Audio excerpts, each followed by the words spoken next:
Hello and welcome to this amazing interview with John Perkins, the author of Confessions of an Economic Hitman. John, how are you? I'm great, Sam. Thank you. And you? I'm doing fantastic. Thank you for Great. taking your time in your busy schedule to talk about peacemaking. And John, if you don't mind me asking you a very blunt question, why don't we have peace in the world today? And is there something we could do through lobbying, pro-peace lobbying, to achieve it? I think that's a very difficult question to answer, but in a way, it's simple. Human nature seems to be somewhat aggressive at times, and yet with the same idea in mind, uh, I think that it's particularly become a problem in the last several millennia, last 2 or 3 thousand years. I spent a lot of time standing with indigenous people in the Amazon. I just came back from there about 3 weeks ago, and I head out there again in a couple of months. And these are people who are known as great warriors. But the reason that they fight historically is that they have a mythology that's based on a god that tells them that if they don't keep their populations down through birth control and other methods, they are cannibalizing the forest. So the mythology revolves around these cannibals that attack them, a myth of cannibals. And the only way they're going to be able to defeat the cannibals is to recognize that they too are cannibals. They're cannibalizing the forest. And so this mythology says, if you can keep your populations down through birth control methods, which they do have, natural ones, great. If you can't, then you're cannibalizing the forest and you have to weed your own gardens. So they depend a lot on a plant called manioc or yucca, which is quite common in Latin America and other countries. And the story goes, the women who garden yucca have to weed some of the plants in order for the other plants to thrive. And if you don't keep your populations down, then you're going to have to weed your gardens by going to war. And when I first came across that legend many years ago, it explained to me a lot of things. Like I'd grown up with a very deep fascination for the American Indians. And I've always wondered how there were stories about how sometimes they counted coup. They just went into another village and tapped the other guy on the shoulder or someplace with a spear and said, okay, I won that one. Counting coup. Kind of like, martial arts or sword fighting today, where you just touch the person. And and other times they go in and kill people. And I always wonder what made the difference. And when I heard this myth in the Amazon, I thought, well, I think that's the answer. That the difference is that when populations get too big for hunters and gatherers to live off of, and hunters and gatherers need a lot of land. When population pressures get too much, they go to war to weed their gardens. But in modern times, excuse me, we go to war for very different reasons. We go to war to dominate other people. I'm sorry, I'm going to take a drink of water here.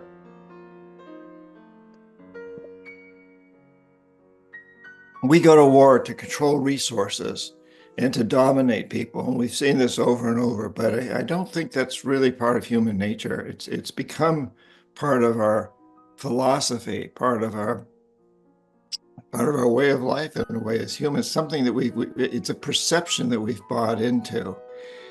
And Sam, when perceptions mold reality. So if you have a perception that your neighbors are your friends, unless your population gets to be too big, in which case you both have to make some sacrifices, that creates a certain reality. If your perception is that, well, we have the right to control all the resources we want as a country, and if anybody gets in our way, we'll kill. That's it. That creates a whole different reality. So, John, in your opinion, do you think we can make a difference by hiring experienced lobbyists in DC to counteract the effects of the pro-war lobbyists that are actually causing these conflicts in the Middle East and, working for the weapons manufacturers, this major conflict in Ukraine, and 47,000 killed in Palestine is just unimaginable. You know, if there's a death that we sometimes we grieve over the death of one person sometimes, and that's too much. We cannot even picture, 47,000 dead in Palestine in that small enclave called the Gaza Strip.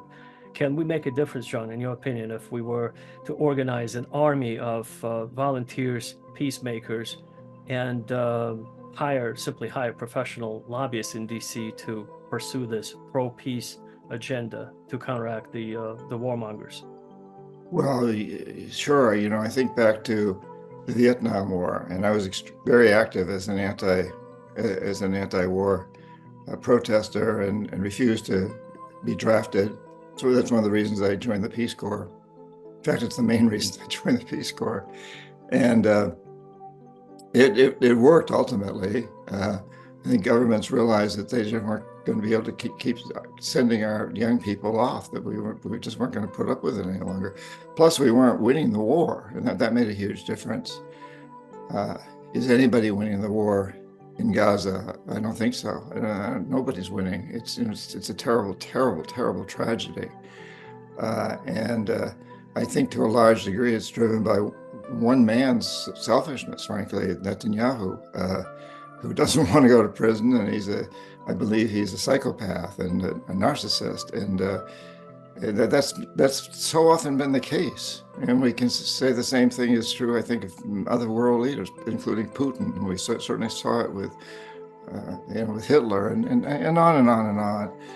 Leadership is a big, big problem. Human beings who covet power and are ruthless and will go to any ends to get themselves in power.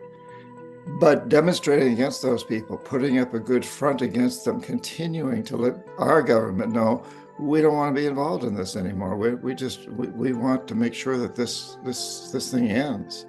It has to be an approach that we take. I would add, however, that all of this that we're talking about, Sam, is short term. And short term can be my lifetime. But if we're really looking at the long term, the only way we humans are going to become peaceful, I think, overall, is to change our perception of what it means to be humans, being human on this planet. That we have to move from what I call a death economy to a life economy. Because the death economy is really what's behind most of the wars that we have today. Unlike those of the far past that I mentioned, or that indigenous people fight in order to maintain their territories as hunters and gatherers. Today, the wars are about controlling resources and controlling other peoples and populations, creating empires, expanding. Very greedy, selfish human motivations that are almost always driven by a single person or a collective of people that agree on the need to expand their territory. And John, in your book, Confessions of an Economic Hitman, you talk about your first assignment being in Indonesia, then in Ecuador.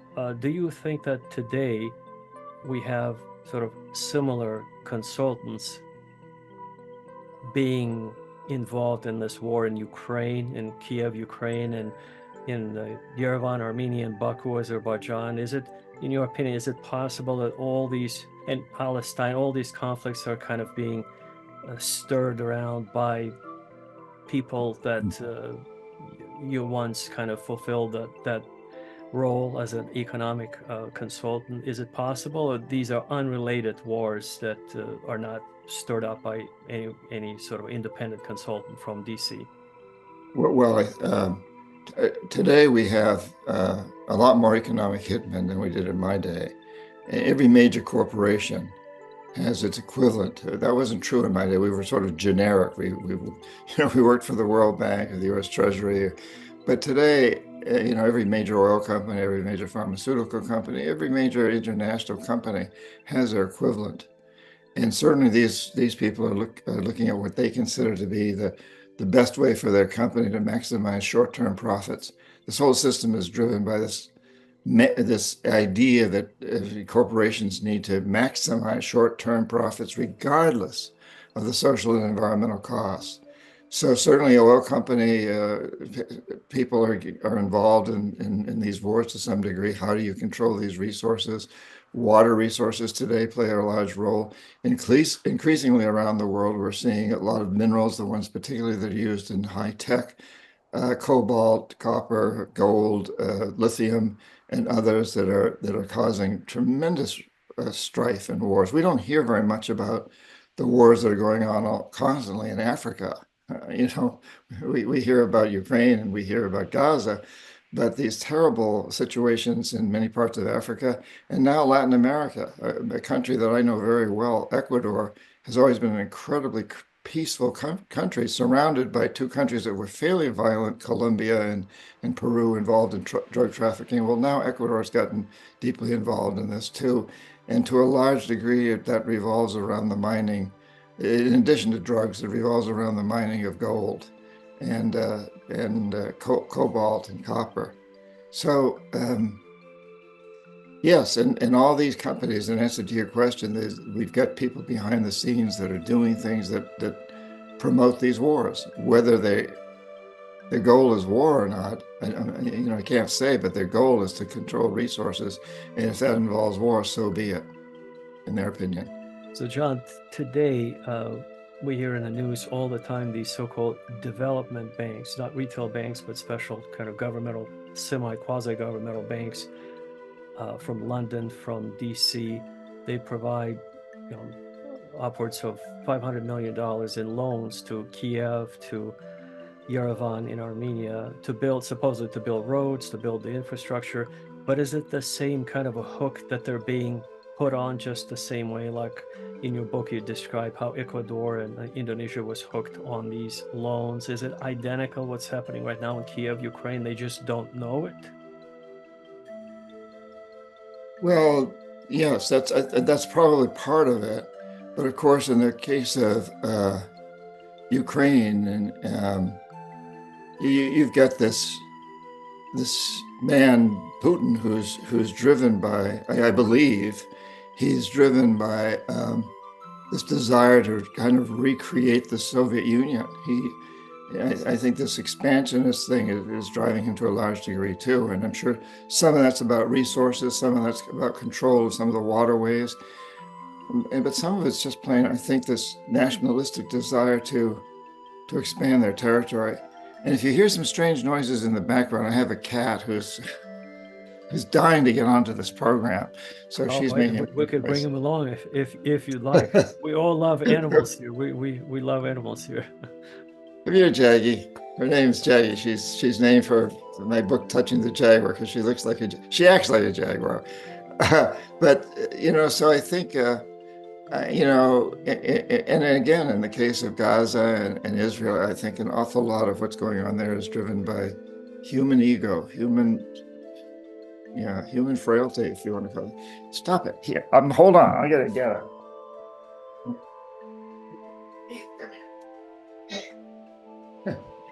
All right. Here's this young jaguar. Here's this young jaguar. She's cute.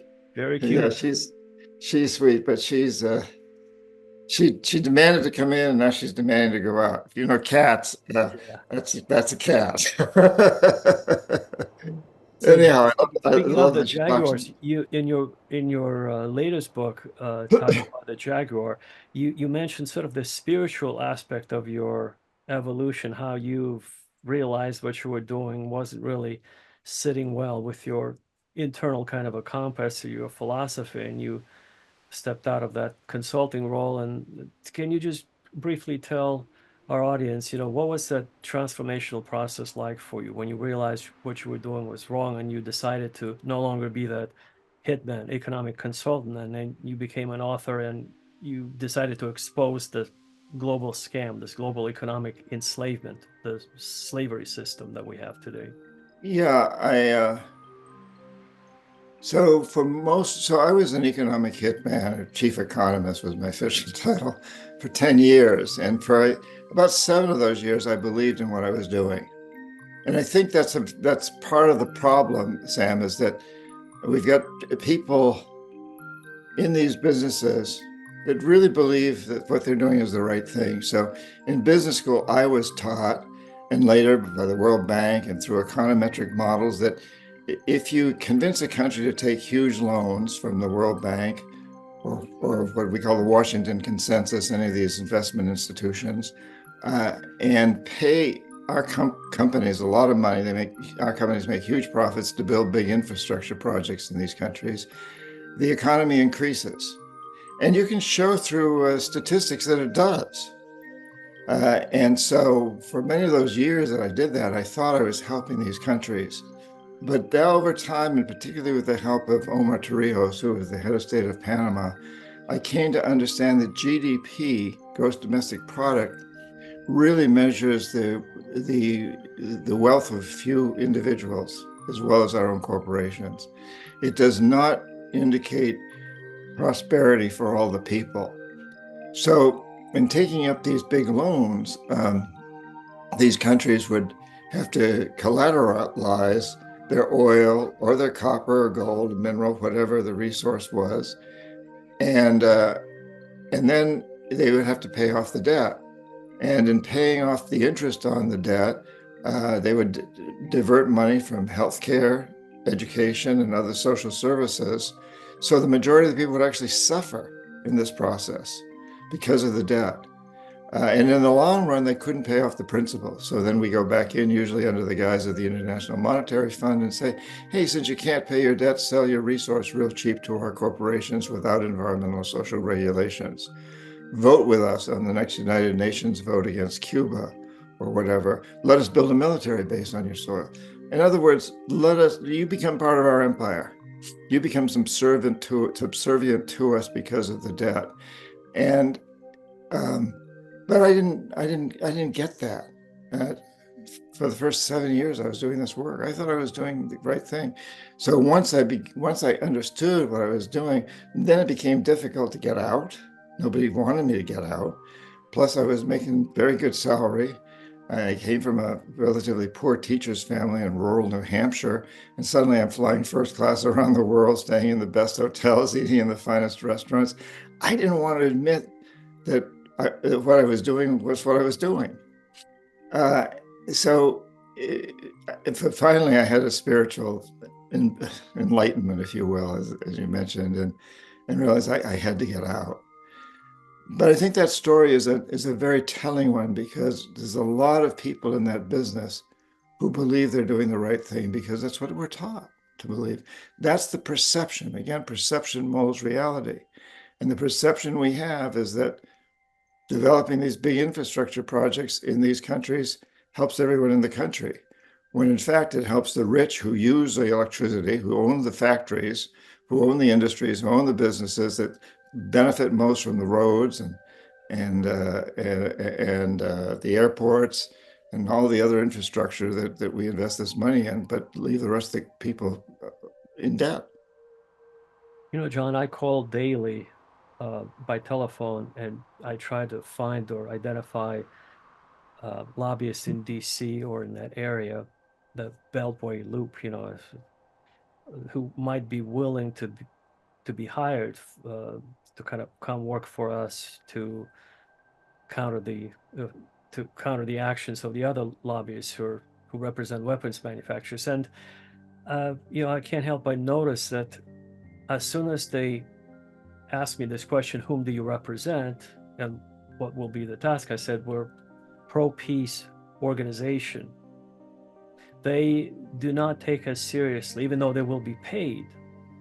They will be paid the same money that they would be paid by weapons manufacturers, but they hesitate because perhaps they view the weapons manufacturer's position as more prestigious or more stable, or that there's more money involved. That there's can you help me understand, and our audience, you know, why would a lobbyist that represents weapons manufacturers, that promotes the sort of the death economy, would not be willing to seriously look at switching sides and represent another organization who will pay them perhaps the same money, but just to represent peace goodness and just tranquility in the world. What is the hang up for them to not to take us seriously when we say we're pro-peace organization? What's the problem here? Well, I suspect it's different for different individuals, but in general, I would guess that they don't believe you'll be successful, whereas they do believe that the big industries that they can represent are going to be around for a long, long time and be successful, and they'll keep working for them and making money off them.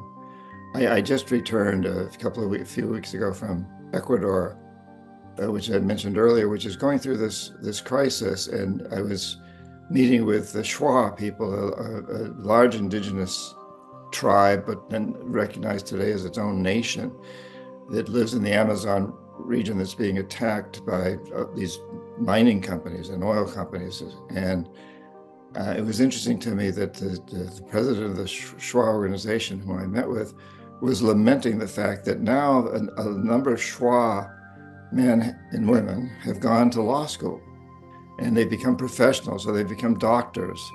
And he said, but not one of them will represent our cause to save the environment. They go to work for the oil companies. They go to work for the government. It's that same thing. And I said, well, why do you think they do that? Is it just about money? He said, well, I think it is about money to some degree. But he said, I also think it's that the education they're getting is convincing them that that's the right thing. The justice system works, and the government needs to keep exploiting oil and other minerals in order to build more infrastructure, in order to help its people. They've essentially bought into the same perception or misconception that I bought into. So once you get into that system, you're ingrained in it, and it's very difficult to get out. And the other thing is, once you're in it and you start making money, and you yourself go into debt to buy a bigger house, a yacht, or cars, or get married and want to send your kids to college, you're stuck in this system. It's a very, very insidious path toward, ultimately, I think, I hate to say it, but ultimately, if we keep on this path, we're headed toward the destruction of our species, at least as we know life on this planet, as we know it. Yeah, that's a sad kind of a forecast. But you mentioned South America, and there was this famous story that kind of connects to South America of about Ira Rennert, who ran several mining operations in the Midwest outside of St. Louis, Missouri, by a town called Herculaneum. And so the water and the groundwater and all kinds of there was all kinds of pollution going on for many, many decades. And so finally, and nobody could shut him down because he had his own kind of a former Marines, fully armed security detail at all of his offices and properties. Nobody could even get in to essentially deliver the summons to take him to court. So finally, they send the FBI, 150 agents, who stormed his facility. They took him out, and yeah, at Herculaneum, a lot of children were born with birth defects, 6 fingers and all kinds of deformities. So EPA was on his case for many years, but they couldn't do anything about his way of doing business in around St. Louis, Missouri. So after the FBI shot him down, and he got a permanent cease and desist order by, I believe, by the federal judge, he actually moved his mining operation to South America, where he bribed all the politicians, where the laws are not as strict as in the United States, and he was able to continue his pillaging operation in South America, polluting the rivers. He was doing times 10 what he was doing in Herculaneum, Missouri. And Yeah. and you mentioned South America, and there was one lawyer, um, the local tribesman in that region, who won a $6 billion lawsuit against Ira Rennert, but he couldn't execute on it. So in other words, it was just a piece of paper that he could never collect on, even though he won, and it was a victory for that tribe, but there was no way of collecting the money. And John, any comments on that? How even though we have a success story supposedly in South America, I think it was Peru, if I'm not mistaken, the country where they won $6 billion in restitution, but they could never collect from Ira Rennert. He found a way, and he's still doing business, polluting the rivers and murdering the newborn.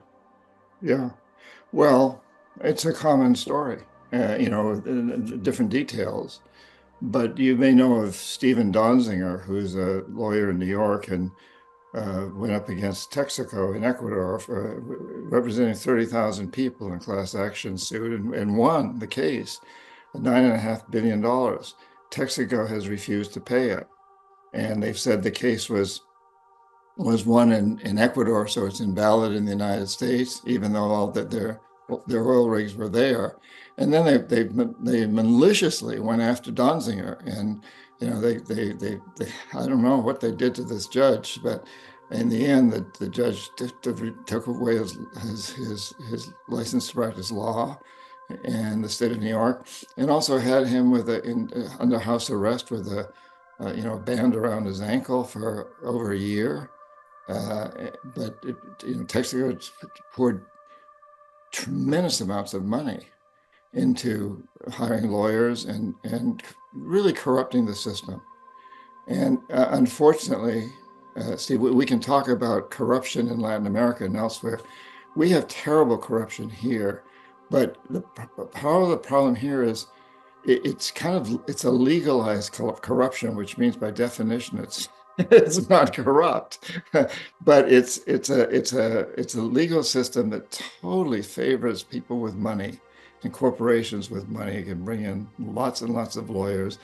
And if they don't do anything else, they can tie up the courts forever and ever and ever and never have to deal with the issues. And then they can personally go after those who bring lawsuits against them or who oppose them. And Donziger is a great example of that. His life has been pretty much ruined for the last, 15 years or so, I think, over this. He's devoted his whole career ever since he graduated. Jay, stop it. It's my cat, sorry. So ever since he graduated from Harvard, he's devoted his 25 years ago or so, he's devoted his life to this cause. And I know the area in Ecuador they're talking about. It's very pristine, was a very pristine rainforest, and now it's just devastated, filled with wells of toxic waste, terrible toxic waste. It's not just oil, it's what's used to process the oil, it's what's used to pump the oil, and a huge rate of deaths and sickness, especially for children and so forth, from this toxic atmosphere that they live in, the toxic waters. And John, using your experience, if you don't mind me asking some more or less specific questions. Let's say if you can kind of mentally go back and pretend like you're on the job, you're an economic consultant, economic hitman, and you go to the hottest spot today for our global audience, especially who is interested in Ukraine, Azerbaijan, Armenia. Let's say you arrive to Yerevan, the capital city of Armenia, and you meet with Prime Minister Nikol Pashinyan of Armenia. What would you tell Mr. Pashinyan, and how would you, entice him to take out a loan, or to perhaps to maybe get the country involved with your agenda? What could you possibly offer to a country like Armenia, a small country in South Caucasus that doesn't have any natural resources, really? Azerbaijan has oil, Armenia does not. They only have copper, silver, and gold mines. Yeah, I would tell them to join together with other countries that are in similar positions. And in fact, I just did this in Ecuador, and I did it to a couple of countries in Africa.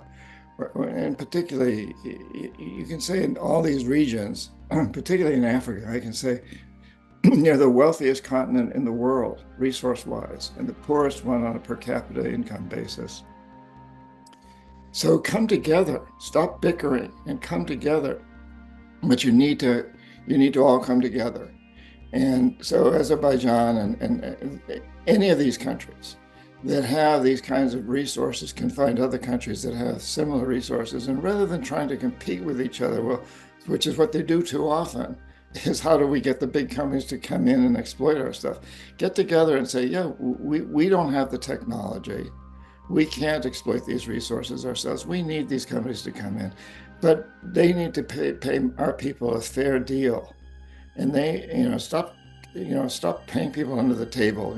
Pay above the table. Let us develop our educational system. Let us build more hospitals. Give us a fair deal. But in order to do that, they really need to come together.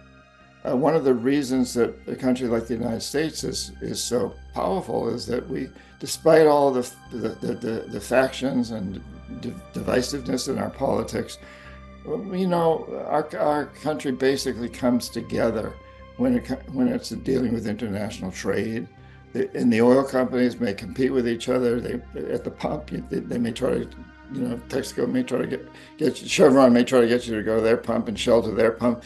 But when it comes to some national law that's going to impact all oil companies, they come together. And the same with the pharmaceuticals, the same with agribusiness, and the same with all the states when it comes to something like this. And that's one of the reasons that Putin wants the Soviet Union to be bigger and stronger. So this idea of union is extremely important. And again, if I'm a history of the American Revolution. I love to study that. We had 13 divisive and colonies, and where you are in New York, they held out to the end. When the vote was finally taken to ratify the Declaration of Independence, there was one abstinence. That was New York at the beginning. All the other colonies joined, but nobody opposed, which made all the difference. Finally, after years of debate, 12 colonies all agreed yes, and New York said, well, we abstain, and we're not going to get in the way of this, and so on. So I think my advice to these countries is you've got to unite. You've got to come together because it's the only way you can beat a bully. If you can't overpower the bully, you got to get your friends to help you. And just a little kind of a side note, this is your advice today, not 40 years ago when you were on the other side of the curtain, so to speak, right? You would tell them to take out as many loans as possible, build as many hydroelectric plants before, but today you would just give a different advice, right?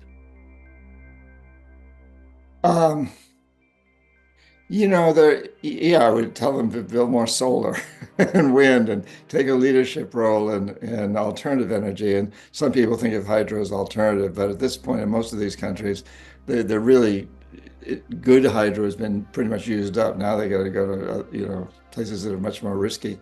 But these countries do have to develop some of that infrastructure. There's no question, but don't do it in a way where you sell your soul and you collateralize the debt by opening the country up to horrible mining. And we've got to also look at the other player in all of this, which is China.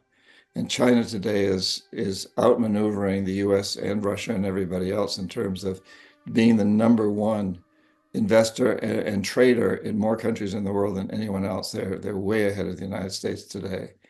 And yet at the same time, they're doing something very similar. They're using their economic power to, to basically expand their own empire. I will say, and I'm not defending China in the least bit for what they're doing, but so far they haven't launched big military incursions anywhere except in their immediate vicinity, which they consider to be their own Tibet and that area, and they threatened Taiwan certainly, though they haven't done anything. Whereas we are looked at around the world as being a country that's very willing to go to Vietnam or Afghanistan or Iraq or Yemen or all over and impose our wills militarily, which is not a good position to be in. People do not want foreign troops on their soil for the most part. And John, this is what you precisely discussed, the Chinese influence in your third edition of Confessions of an Economic Hitman. And we're going to link your book in the description below. But, the reason I brought up Armenia several times because it's a small country that's sandwiched between Iran, Turkey, Russia, Azerbaijan, and Georgia. So, in other words, that little corridor, the stretch of road that they're trying to build, and they cannot seem to agree because four parties to that agreement are not seeing eye to eye. And so here's my $1 million question, John. If everybody's wanting to know at the time of this recording, we don't have the answer yet, but supposedly Iran is going to attack Israel at any moment, any day, any hour, any week now, in retaliation for the previous attack that was made on in Tehran. So so here's the scenario. If you don't mind me sort of running this by you and getting your opinion of what's likely to happen. So Iran attacks Israel. Simultaneously, Azerbaijan will attack Armenia because they have these long-term, militaristic interests or taking over territory of Armenia. Then what is next? China will take Taiwan all at the same time, and Russia will switch to using tactical nuclear weapons on the territory of Ukraine, Poland, Latvia, Estonia, Lithuania, and Finland, right? So this would be the major escalation in the region and in the world. Would you agree that this might happen? It could happen. We don't know for sure, but this is a kind of a logical chain of events, because it seems like Russia and China might be on some kind of a synchronized schedule, right? If one goes, another one follow conveniently to take over Taiwan. Would you agree that that's a possibility? Certainly a possibility. And I hope, as we all do, that it wouldn't happen, because I think you touched upon the biggest issue of all, which is the nuclear issue. Iran has apparently nuclear weapons. Israel and the United States and so many countries in that area. And it's something we tend to forget.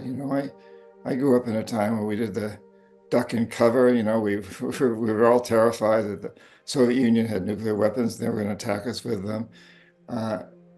We seem to have forgotten that. And yet I think the danger is much greater now than ever before. I know some of the stories of when we've come very, very close. There's one story in the United, people in the United States, the defense industry. One particular individual got the information that missiles were coming in from Russia. Well, it was a faulty computer chip, as I recall. And in Russia, something similar happened in Russia. And again, it was a computer that interpreted clouds as being rockets. And these individuals were smart enough not to push the button or ask for the button to be pushed. But we're that close constantly to somebody making a mistake. And it's terrifying. And yet we don't think so much about that. It's kind of like we think, well, we've got it under control, but we don't necessarily have it under control. So if the scenario you painted, Sam, if that happens, I'm afraid that we might end up with a horrible, horrible calamity. And God only knows where that takes us. So it's extremely important that you be successful and that the peace movements be successful. I like to pose this question when I'm giving talks or in the book I'm working on right now, that what if there was a huge fleet of flying saucers above us, aliens threatening us? What would China and the United States and Russia do? Join forces. That's what history tells us. We would join forces to fight this common enemy. And I kind of think of, well, there is a common enemy today. It's our idea that we are apart from nature, not a part of nature. This is a very, very new idea. Well, maybe 3,000 or 4,000 years old. But if you look at human history as being 200,000 years old, most of that time, like indigenous people now that I work with, believe that we are a part of nature. We are, we're interwoven with nature. We're not supreme over nature. Human supremacy, that's a bad concept. So if we can understand that the enemy is a philosophy that says maximize short-term profits, that says, businesses have the right to do whatever it takes to make short-term profits, that we are supreme over nature. And understand that the enemy isn't human beings, but it's this philosophy. We're the aliens. We have alienated ourselves from our planet by saying that we're aliens. We have said we're supreme over everything else. We are the aliens to everything else on this planet. It's like that story I told at the beginning of the cannibals. We are cannibalized. We are the flying saucers hovering above. I think to start really spreading that word, that it requires all of us coming together. I've taught at an MBA program in China. And just today, I had lunch with a gentleman who's very deeply involved in trying to build bridges between China and the United States. You know, we both see that the young people of China have lived through horrible pollution. My impression with working with MBA students in China is they want to turn this thing around. You know, it's not the story that we're told in the United States about the Chinese, and not necessarily the story that many of them are told about us. There is this political movement, let's call it whatever it is this xenophobic, nationalistic movement in so many countries that want to identify the enemy. They're the enemy. We're the good guys. They're the bad guys. But the fact of the matter is that none of us is the good guys or the bad guys. We're all marching down this path towards self-destruction, a death economy, an economic system that's consuming and polluting itself into extinction, and it's to a large degree based on militarism, and also based on the maxim that you have to maximize short-term profits and materialistic consumption regardless of the social and environmental costs. There is an alternative, which is the life economy, which pays people to clean up pollution, you know, to corral all the plastics that's floating around in the ocean, recycle it, to replant trees, and to regenerate destroyed environments, to create new technologies, solar and wind. We're moving in that direction. We are. The encouraging thing is that we are moving in that direction. But we need to move faster and harder, and to a large degree, that also is very dependent on the idea that there's nobody out there for us to kill. Stop war. The war is terribly, terribly destructive.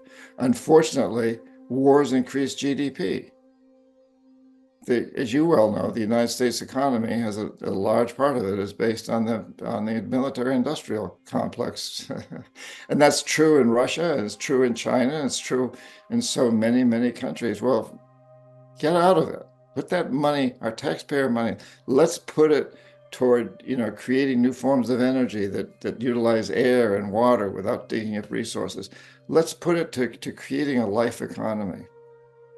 You know, John, this is perfect timing to bring up this sort of a spiritual aspect of our lobbying. Besides being a kind of a pro-peace organization that promotes peace, we also would like to be a strong advocate for the environment, you know, for all those rare species that are disappearing or have disappeared, have gone extinct.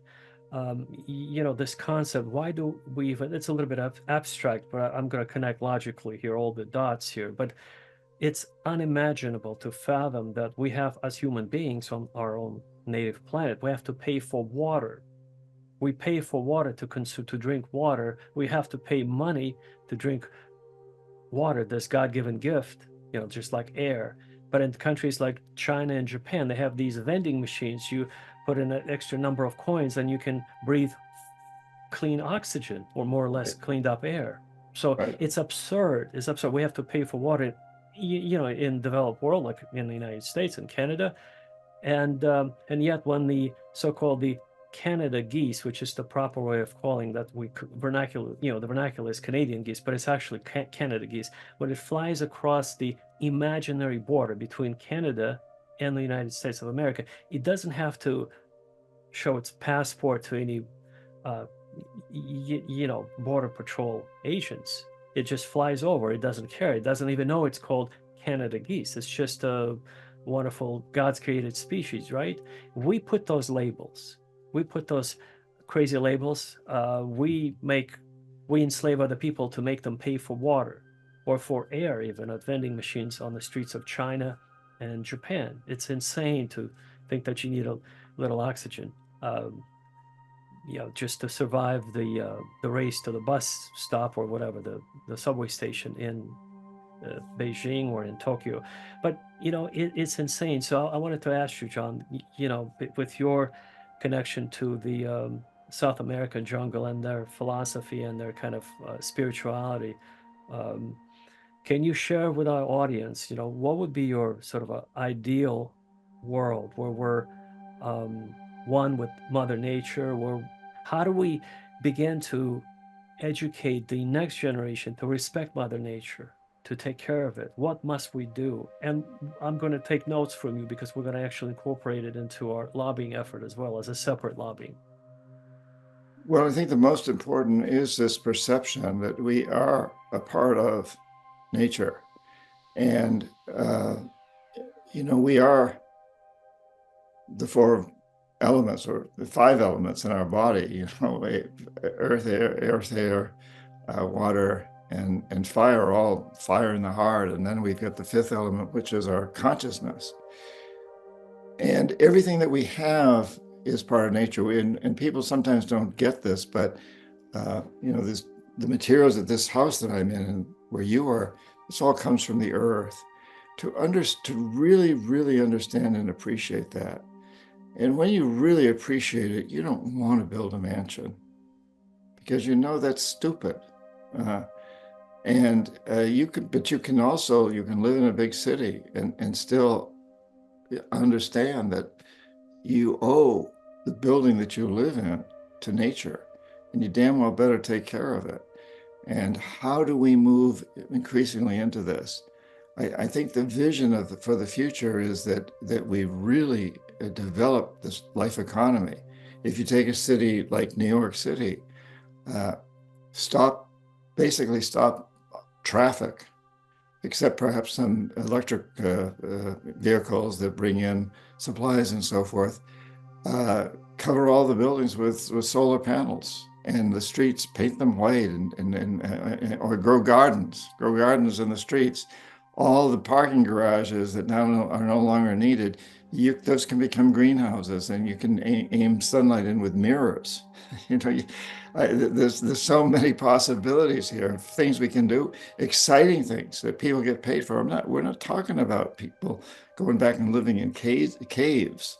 We're just talking about a new perception of what it means to develop an social economic, governmental system that understands that we must recognize our total necessity to work with nature. And nature's speaking to us so loudly these days, so clearly. The glaciers are melting, the oceans are rising, there's more droughts and more fires and so on and so forth. We all know this, it's happening. And at the same time, I think the plants are speaking to us. There's more vegetarianism. There's more interest in herbal medicines. There's more interest among young people in the psychotropic plants, if you will, that often come out of the jungle. So we're getting a very, very strong message here. And I think, Sam, this is the most blessed time to be alive, because we truly have the opportunity to listen to the message that we're getting. And the opportunity is here to build a new economic system. It's what we call a life economy that pays us and pays us well to do things that enhance life on this planet, not just human life, but all life. It's something that our children and grandchildren and great-grandchildren will look back on and thank us for. Right now, I have a 16-year-old grandson. I'm about to turn 80, and I have lunch with him. He lives near me, and it's like he looks at me like, why have you done this? Why have you done this, Grandpa? What the hell are you doing? And I'm glad now that you're turning around and speaking at universities and elsewhere in my high school and trying to turn things around. But that's what we need to move toward is this goal of changing the perception of what it means to be human beings, being human on this planet. It's an exciting time, Sam. It's a marvelous time, but there's so many opportunities to move in that direction. And I take great hope from a lot of young people all over the world, in Latin America, in Africa, in Europe, in China, all over Asia, Russia. There's an amazing consciousness change. And there's a pushback by the status quo, which you feel very strongly, being an advocate for peace, that pushback. But I've practiced martial arts most of my life, and one of the most important lessons is if you're up against a guy who's a lot bigger and stronger than you don't try to overpower him. You use his energy against him. And I think when you get the pushback from the lobbyists that work for the big corporations or whatever that are trying to stop you from doing what you know you need to do, to take energy from that, realize that the pushback is coming because they're afraid of you. They're desperate. They're afraid of you. They know that ultimately they're losing. And we may all lose. If they win on the short term, we all lose. But in the end, everyone will win when we move into this life economy. And John, given our time, we just have a couple of minutes left. I wanted to ask you in closing one short question and let you kind of give us your blessing on how to best structure this, because that's your kind of a former line of work. You know how to structure things. So our goal is to do pro-lobbying, pro-peace lobbying, pro-environmental causes for the climate change. I have some statistic on my desk here about an iceberg in Antarctica that has melted. I have official statistic from 1983, and today it has shrunk by something like astronomical 45%. So people who say we don't have global warming, I can show the statistic. That statistic came from official sources, 1983, and recent measurements of that same area. So, but I wanted to bring up on a very, very positive and spiritual note. So we want to do pro-peace lobbying to counter the effects of the warmongers in DC, the so-called Beltway bandits, who work for the weapons manufacturers. We want to do environmental lobbying, and also we want to build or invest money into actively building so-called eco villages in the United States, around the world. And based on, there are so many success stories. Like, for instance, I'm a city guy. I've lived in the concrete jungle all my life, and I just now realizing that's a big mistake on my part, thinking city life is no. My goal is in the next 6 months to a year to move to a faraway eco village and be doing all my activity from that location. That's kind of like my epiphany moment, if you will. Like you had yours, I'm just now having mine. Kind of my this is my crossroads. I'm at a crossroads in my life to decide what I'm going to do, and so that's my path. And I wanted to ask you real quickly, John. There's this incredible eco village in the north of Scotland. It's called you may have heard of them, the Finhorn Foundation. And so what they've done in the mid 60s, it's a couple, a husband and wife. They drove around in their minivan. I think they call it in England caravan. But anyway, they were driving around. They saw this desolate spot. Nothing grows there. There's just sandy beaches with 100-mile-an-hour gusty winds. Nothing grows there.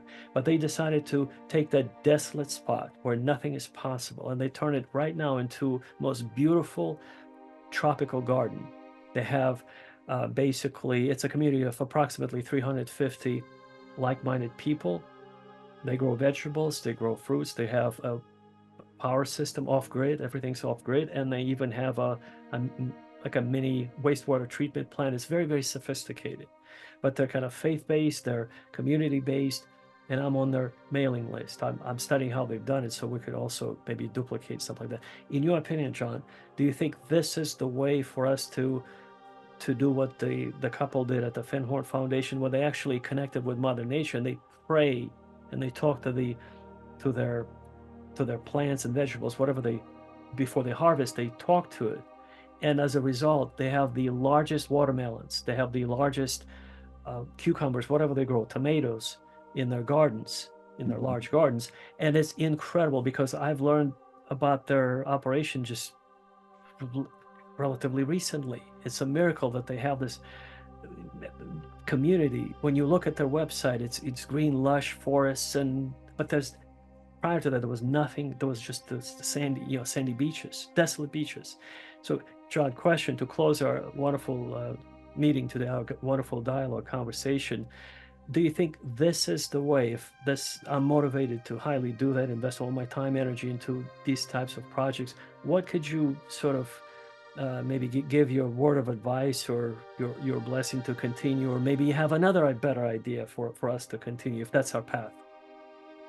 Well, yes, and I think we all have to do what will bring us satisfaction individually, but do it in a way that answers the question, how can I do what I most want to do for the rest of my life in a way that helps transform the death economy to a life economy?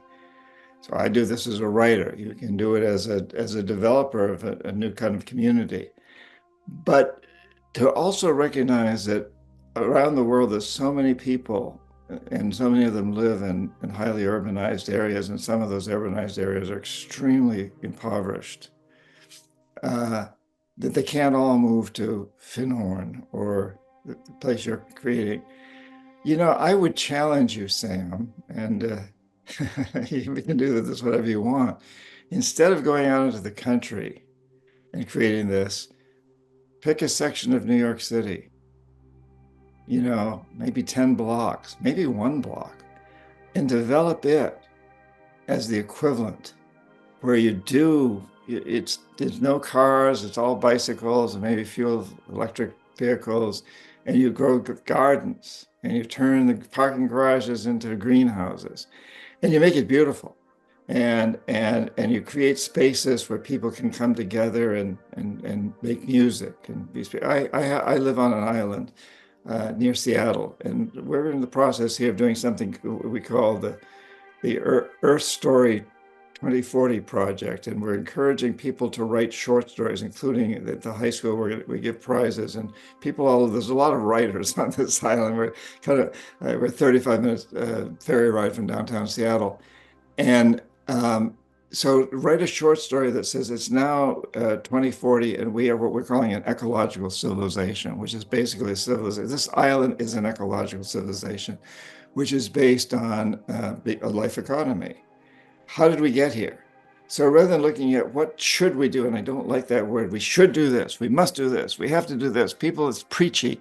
Let's look at what we did to arrive here in 2040 to get here. And one of the things is to have a local energy company. I mean, this is just one thing, but that doesn't buy the electricity from the existing energy company, but that actually owns solar panels on most all the roofs. Maybe not all of them; they wouldn't be practical in all of them, but that solar panels and shuts the downtown street off to traffic and grows gardens on the downtown street and has solar panels around. And so all our energy here is generated through solar and wind by a local utility company that owns these. So I don't I don't really want to invest all the money I need to at my point in life on my roof to build solar energy. And my particular roof, it wouldn't be terribly efficient, but it would work. But if the energy company would put in the capital and take care of the maintenance and upgrade the system when new technologies come along, I'd be willing to pay a lot of money on that meter. I'd rather pay for that on my meter than what's coming in. So, but there's just all kinds of things that we can do. And at the beginning, I think before we were on the air, you said, if not us, and if not now, then who and when? And that's the attitude we're taking on this small island that has a community that's quite interested in these things. We're lucky that way. But if we can create a story here that says that it can be done on an island of 25,000 people, then can't that spread? And if you could create a story that says we can do this in a fairly devastated area of New York City, if we can do it there, it can be done in Soweto, South Africa. It can be done in Azerbaijan. It can be done anywhere. This is what we need. We need to create a new story of how we can bring nature into our cities, how we can bring nature into our hearts, how we can understand that we are a part of nature and that nature's everywhere. And we can all do this, and we can do it with great joy, and we can all live good lives doing it. It's not about sacrificing; it's about bringing everybody along in a better way. That's uh, that's a big challenge, Sam, but I'd love to see you do it. We're gonna give it our very best, John, because if not us, who else will be willing to do it? And I'm at a crossroads, and my goal is to, John, what you said just a few minutes ago, is to unite on based on all of our sort of existing platform, unite like-minded people in those countries that are deemed kind of isolated, like Cuba, North Korea. I mean, if we can get them online, everything will be done digital on our platform, in Russia, in Belarus, in Armenia, Azerbaijan, in Turkey, in Iraq, in all of those, Sudan, Ivory Coast, globally, in every country, like-minded people who think just like us. We're having a wonderful conversation about building peace, and we need more people like us around the world to join our, at least virtually, digital platform, so that we can't lose control of our planet. And unless we unite digitally, it seems like we're on that path towards the abyss, and we're about to go over the ledge, and nobody's pulling the emergency brake. And that's what we're gonna do. We're gonna pull the emergency brake, unite all of us, the like-minded people, and at least meet periodically on a platform to have a conversation to discuss our vision. What do you say to that, John? I mean, is that? Absolutely. Yeah, it's going to take all of us. It's like I said with these countries of Africa, it's like you got to come together. We all have to come together across the planet to recognize we're in extreme crisis. We're on the road to self-destruction. And we need to come together to recognize that and say we've got a common enemy, and it's us. I It's agree. not us. It's not humans. It's our philosophy of short-term maximization of consumption, materialistic consumption, and profit maximization, and regardless of the social and environmental costs. That's got to stop. I agree with you, John. So I want to, on this note, want to thank you for your time, for your wonderful energy. Thank you for doing what you're doing, for being who you are, and making this world a better place. And we're going to link your third edition book so our audience could have a chance to get your book. And then you're working on your next book, right? You still, do you have a title yet for your next book? Yes, it's a novel, and the title is Message from Pleiades. And the stars, the seven sisters that are up there, and cultures around the world. Like I spent a lot of time with the Mayan culture. Some of their major cities, these huge pyramids, these incredible cities that they've built are designed after Pleiades. So many cultures around the world believe that the message is coming from Pleiades about how we have to turn things around. So this is kind of a play on that, and it's not a woo-woo type of book at all. It's an adventure story. It's exciting, but it gets into all the things we've been talking about, but from the standpoint of a novel, because I realize that all the 11 books that I've published so far are nonfiction. And a lot of people just don't read nonfiction. For pleasure, I don't read nonfiction. I read a lot of nonfiction because it's part of my job.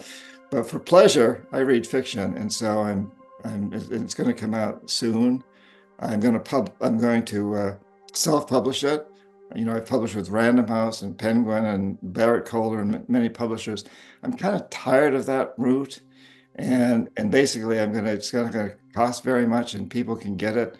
In fact, I'm going to send at least the first chapter out free, and then they can buy the next chapter for a little bit, or the rest of the book.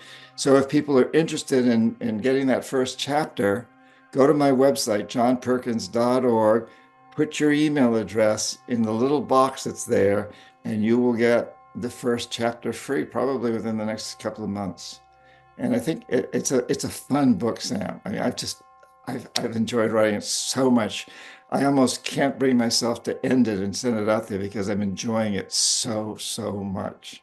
It's so fun to write, and it's a great story, frankly. How many pages is it going to be, John? Yeah, I don't know. It's how do you measure pages when it's right now it's digital?